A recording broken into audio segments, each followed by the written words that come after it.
a lot of people expect everything from one person, right? And that's something that we didn't always do in the history of love.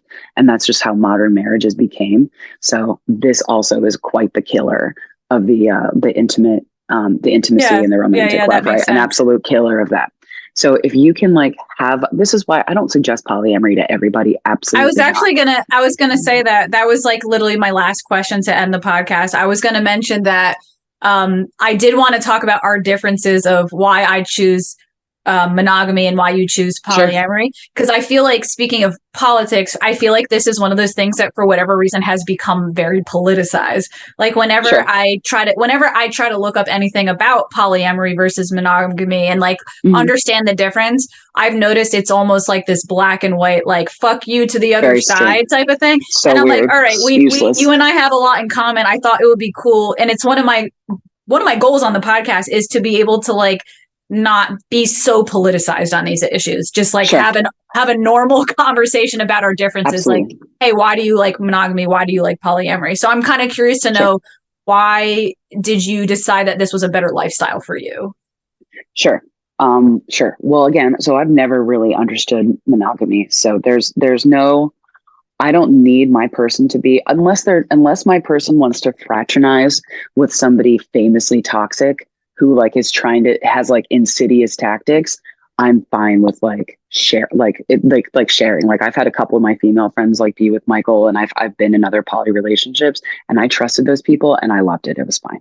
Totally great. I also experienced compersion, which is the opposite of jealousy. So I studied it a little bit, but I always I understood it as far as the ego goes. So compersion is where if you see other people enjoying each other, somebody feeling good, like laughing, kissing, whatever, you feel good. So I get secondhand joy all the time from other people. So because I've managed to integrate that into like my just everyday thought process, I don't have a lot of ego-y, jealous, like envy, like suspicious, like, oh my gosh, you're looking for this, and you know, like I don't experience any of that. So if people are good and you're in pleasure, Kathleen is happy. If you're bad and you're seeking pleasure to hurt people, that's not okay. So for me, I just loving one person is insane to me. That's just, I love so many people. I'm like literally in love with like probably 12 people and like crushing on like 2,000. Like I just, it's just my receiving of other people is like very, very open and toasty, which is why we need boundaries and stoicism, right? So I don't get taken for a ride.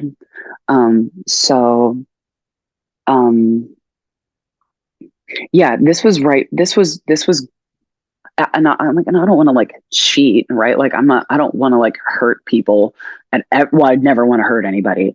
So exploring this and then being able to explain this and understand this was really, really good for Michael and me. And there were some long-term relationships I had where they were a little too much in our face.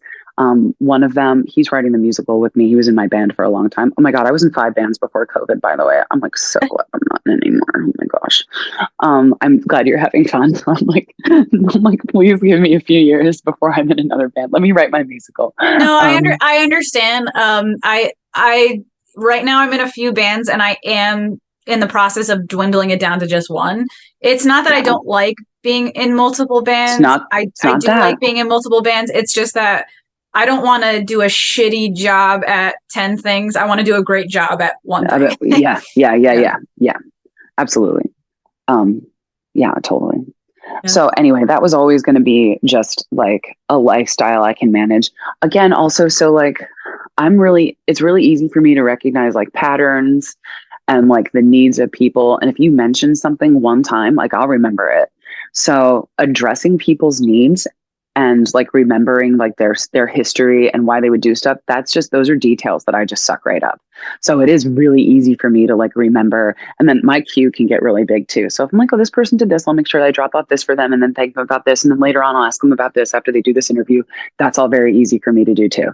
So that kind of stuff makes this like, I mean, you know, kind of like a bone, like I have like polyamory bonuses, right? And like, just in like the way I think and the way I feel. So this makes it, again, very easy. A lot of people want to do poly because they're like horny or they're bored or they met someone they kind of like, but it's just the romantic love part. And then they don't really know how to integrate it. And then people don't know exactly how to be like assertive with their significant others. So they don't know what the other person's boundaries are. And like, and I know a lot of people who are like depressed or anxious or like not really like in control of their feelings and they want to be poly. And I think that's really silly. I also don't really think you should do it with children.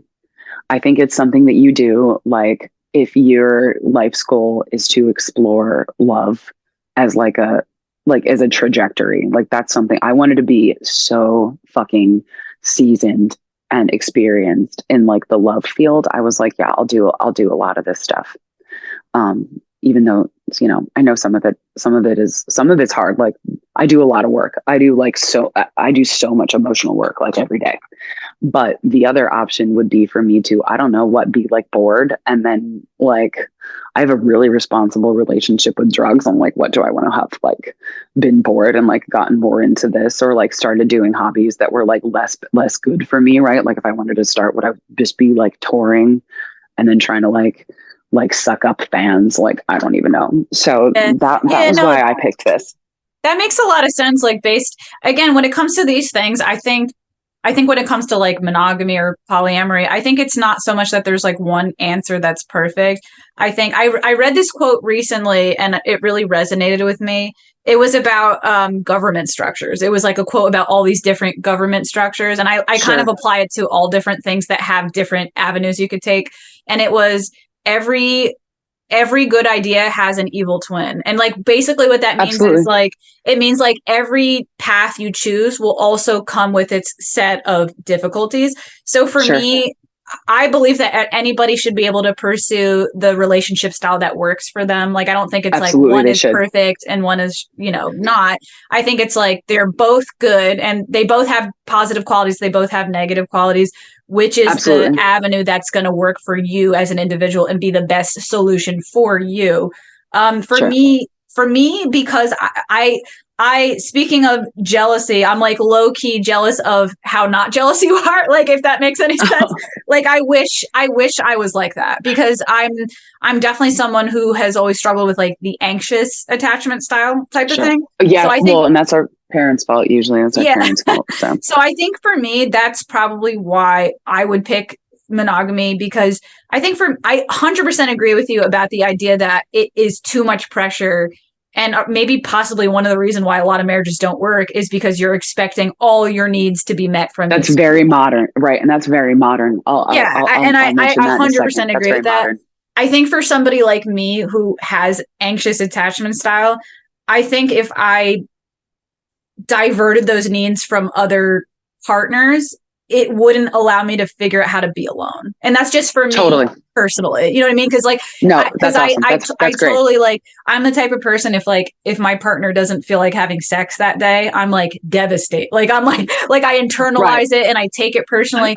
I'm disgusting. So I think if I were to like then be like, well, I have my other partner to take care of it. At the end of the day, I personally wouldn't be figuring out how to just be alone and be okay with nothing. You know? So I think that's why for me, it would be a problem. Yeah, totally. So some of I absolutely agree with you. And this is a great example of where, you know, you don't, then don't be, don't be poly. Yeah. I was having an issue with being told to only love one person, like over and over again and be intimate with only one person. It's not going to happen. Literally never going to happen.